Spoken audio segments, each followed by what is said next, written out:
Nous poursuivons nos thèmes du double et de l'ombre avec Janus, Janus. Janus est un dieu double, un dieu bicéphale précisément, un dieu à deux visages. Il est aussi, dit-on, bifront, c'est-à-dire celui qui a deux fronts. Il est le dieu romain des commencements et des fins, des choix, du passage et des portes. Il a une face tournée vers le passé, une face tournée vers l'avenir.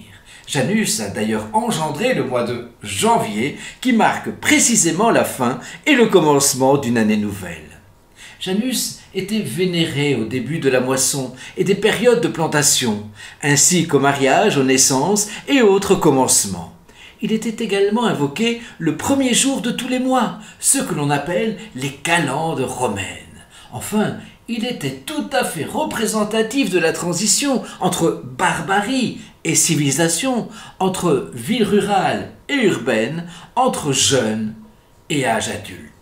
Son temple était situé sur le forum de Rome. Celui-ci était rituellement ouvert en temps de guerre, fermé en temps de paix.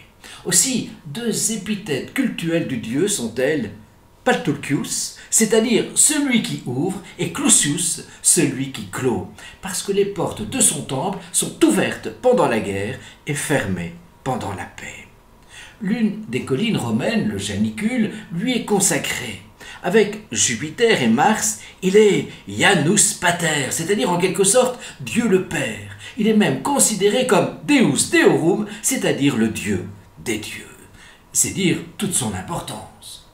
Le sens de portier, de garant, de porte et l'interprétation qu'Ovide et Cicéron lui donnaient déjà. Je veille aux portes du ciel avec l'aimable cortège des heures. Jupiter ne peut entrer ni sortir sans moi. C'est pour cela qu'on m'appelle Janus. C'est en ce sens qu'on pourrait le rapprocher du Chronos grec. Comme nous l'avons énoncé, il est bifront, c'est-à-dire à deux fronts, à deux faces.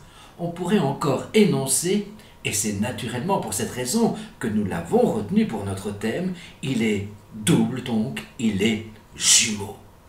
Ovide nous rapporte ce qui peut être la prière rituelle au Dieu le jour du Nouvel An.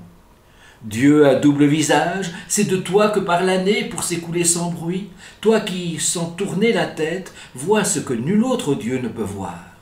Montre-toi propice aux chefs dont l'active sollicitude donne le repos à l'océan et la sécurité à la terre qui nous prodigue ses trésors.